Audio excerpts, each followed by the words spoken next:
मार्गशीर्ष गुरुवार आणि अमावस्या एकाच वेळी आलेले आहेत. यामुळे मुठभर धान्याचा हा अत्यंत प्रभावी उपाय नक्की करा. शेवटपर्यंत पहा. मार्गशीर्ष गुरुवार अमावस्या या ठिकाणी ठेवा मुठभर धने. दारिद्र्य दूर होऊन घराची भरभराट होईल. 7 पिढ्याचं दारिद्र्य हटेल. नमस्कार मित्रांनो, श्री स्वामी समर्थ. स्वागत आहे तुमचं आपल्या मराठी रोहिणी किचन या यूट्यूब चॅनलवरती. स्वामी महाराजांच्या कृपेने तुमच्या सर्व इच्छा मनोकामना पूर्ण होवो हीच स्वामी महाराजांच्या चरणी प्रार्थना करते आणि आजच्या या नवीन व्हिडिओला सुरुवात करूया. आज 18 डिसेंबरला रोजी शेवटचा मार्गशीर्ष गुरुवार आलेला आहे. गुरुवार आपल्याला मार्गशीर्ष महिन्यातील आपण जे महालक्ष्मी व्रत करतो, गुरुवारचं व्रत, त्या व्रताचं उद्यापन आपल्याला करायचं आहे. त्याचबरोबर या दिवशी अमावस्या सुद्धा आलेली आहे. अमावस्याच्या दिवशी सुद्धा आपण माता लक्ष्मीची पूजा ही करत असतो. तर आपल्याला या दिवशी काही उपाय हे आपल्या घरामध्ये करायचे आहेत. आज या व्हिडिओमध्ये मी तुम्हाला एक अतिशय प्रभावशाली असा उपाय सांगणार आहे. आपल्याला या गुरुवारच्या दिवशी घरामध्ये अशा ठिकाणी मुठभर धने ठेवायचे आहेत. यामुळे अखंड लक्ष्मी प्राप्त होईल, दारिद्र्य दूर होईल, आपल्या घराची भरभराट होईल आणि आपल्याला घरामध्ये कधीही धन धान्य समृद्धी पैशाची कमतरता भासणार नाही. तसंच हा उपाय मी तुम्हाला आज या व्हिडिओमध्ये सांगणार आहे. त्यामुळे तुम्ही व्हिडिओ शेवटपर्यंत नक्की पहा. चॅनलवरती नवीन असाल तर चॅनलला जर तुम्ही आणखीन पण सबस्क्राईब केलं नसेल तर सबस्क्राईब देखील जरूर करा. तर पहा, मार्गशीर्ष महिन्यामध्ये आपण जे गुरुवारचं व्रत करतो, तर या गुरुवारचं उद्यापन जे आहे ते मार्गशीर्ष महिन्यामध्ये शेवटच्या गुरुवारी करायचं आहे. परंतु बघा, आता बऱ्याच जणांना असं वाटलं की त्या दिवशी अमावस्या आहे म्हणून उद्यापन करता येणार नाही. परंतु पहा, आता आपण दिवाळीच्या दिवशी अमावस्या असते, त्या दिवशी आपण माता लक्ष्मीचं पूजन करतो, म्हणजेच लक्ष्मीपूजन करतो. तर मग मार्गशीर्ष महिन्यामध्ये जर या गुरुवारी अमावस्या आलेली असेल तर या दिवशी आपण उद्यापन का करू शकत नाही? तर आपण नशीबवान समजायचं आहे की या दिवशी आपल्याला उद्यापन करायला भेटतंय. तर ज्या स्त्रियांनी मार्गशीर्ष महिन्यातलं हे गुरुवारचं उद्यापन केलेलं नसेल, त्यांनी या गुरुवारी करायचं आहे. तसेच मी तुम्हाला हा जो उपाय सांगणार आहे, हा उपाय तुम्ही उद्यापन केलेलं असेल किंवा नसेलही केलेलं, किंवा तुम्ही गुरुवारचं व्रत केलेलं नसेल तरी सुद्धा तुम्हाला हा उपाय करायचा आहे. म्हणजेच अर्थात सर्वांनी हा उपाय करायचा आहे. तर पहा, आपल्याला हा जो उपाय आपण करणार आहोत त्याची सविस्तर माहिती. तर हा उपाय आपल्या देवघरासमोर करायचा आहे.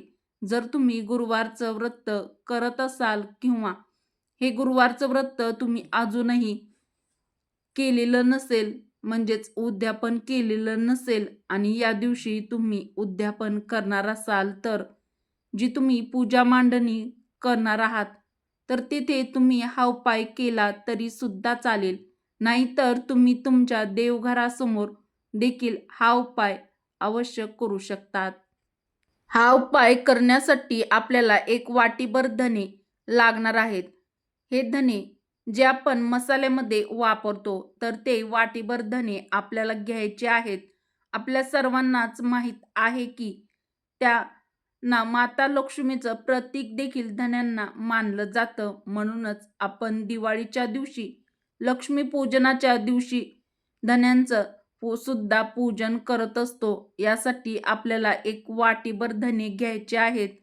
एक आसन घ्यायचं आहे. आसनावरती बसायचं आहे. शुद्ध गाईच्या तुपाचा दिवा आपण लावायचा आहे. तूप नसेल तर तेल देखील वापरू शकता.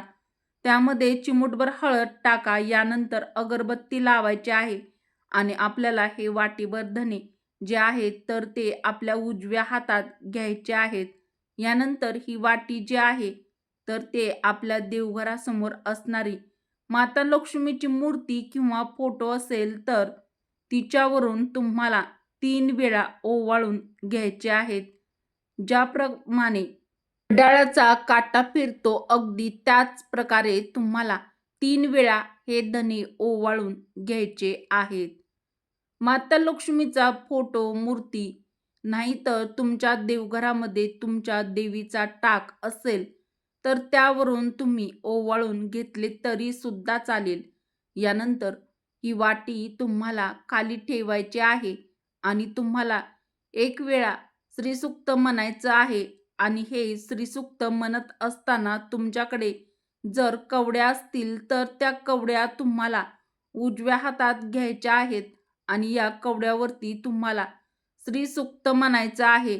1 वेळा किंवा 3 वेळा तुम्हाला म्हणायचं 1 वेळा किंवा 3 वेळा तुम्हाला म्हणायचं आहे. त्याचबरोबर तुम्हाला महालक्ष्मी अष्टकम सुद्धा म्हणायचं आहे.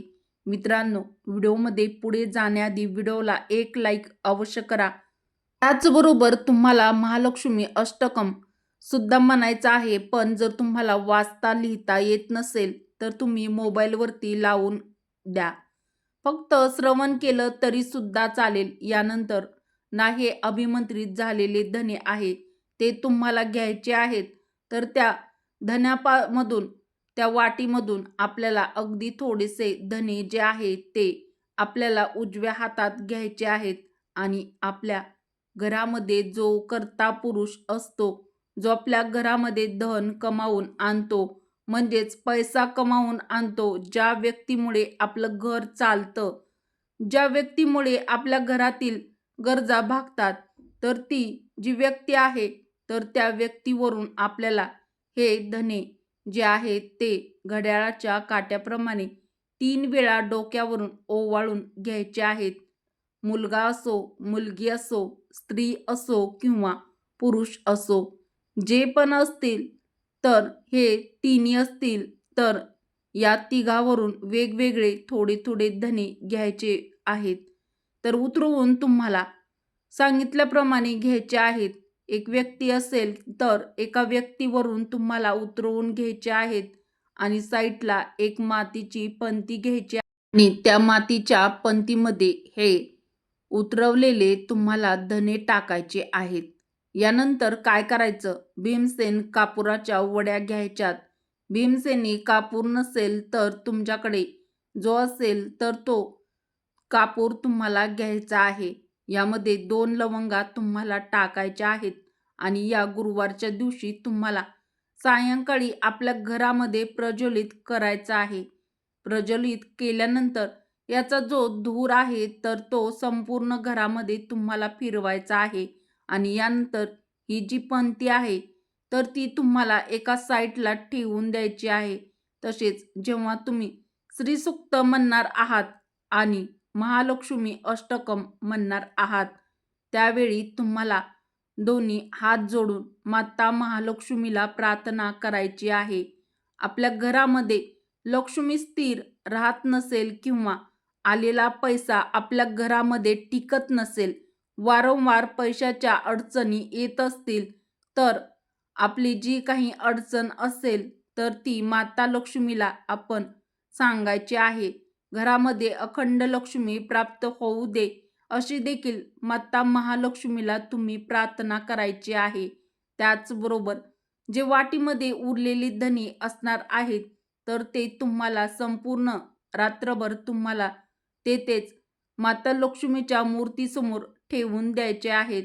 दुसऱ्या दिवशी अर्थातच शुक्रवार आहे, तर शुक्रवारी सकाळी तुम्हाला उठायचं आहे. शुक्रवार हा माता लक्ष्मीला समर्पित असतो, तर आपल्याला शुक्रवारी सकाळी लवकर उठायचं आहे, अंघोळ करायची आहे आणि यानंतर तुम्हाला एक लाल छोटासा कपडा घ्यायचा आहे. त्या कपड्यामध्ये तुम्हाला मुठभर धने बांधायचे आहेत आणि हे बांधून याची पोटली तुम्हाला तयार करायची आहे. यानंतर पोटली आपल्याला आपल्या घराचा जो मुख्य दरवाजा असतो, तर त्याच्या डाव्या किंवा उजव्या बाजूला बांधायला जागा असेल तर तेथे तुम्हाला बांधायचं आहे. मग आता घरातच आपल्या घरामध्ये लक्ष्मी ही प्रवेश करत असते. अशा वेळी ही पोटली जर आपण मुख्य दरवाजापाशी बांधली तर आपल्या घरात लक्ष्मी जी आहे तर ती आकर्षित होते आणि अखंड स्वरूपात आपल्या घरामध्ये वास करत असते. त्यामुळे आपल्या घरातील गरिबी आणि दारिद्र्य हे दूर होतात. त्याचबरोबर अजून हा एक छोटासा कपडा घ्यायचा आहे.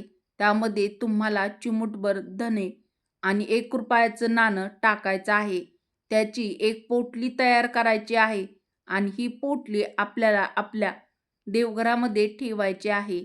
ज्या प्रकारे आपण दररोज आपल्या देवांची पूजा करतो, धूप, दीप, अगरबत्ती लावतो, अगदी त्याच प्रकारे पोटलीची सुद्धा आपण दररोज पूजा करायची आहे.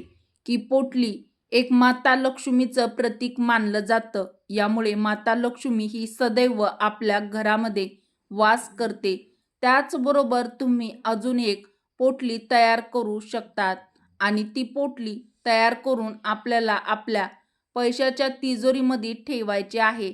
जिथे आपण नेहमी पैसे ठेवतो तिथे तुम्ही पोटली ठेवू शकतात किंवा तुमचं एखादं दुकान असेल, एखादा व्यवसाय असेल तर तिथे सुद्धा तुम्ही ही पोटली ठेवू शकता.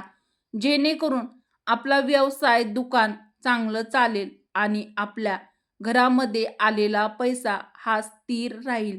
आपल्या घरातून जास्त पैसा हा खर्च होणार नाही. आता लक्ष्मी तुमच्या घरामध्ये स्थायी वास करेल. मित्रांनो, कमेंट बॉक्समध्ये श्री स्वामी समर्थ किंवा जय श्रीकृष्ण, जय माता लक्ष्मी नक्की टाईप करा.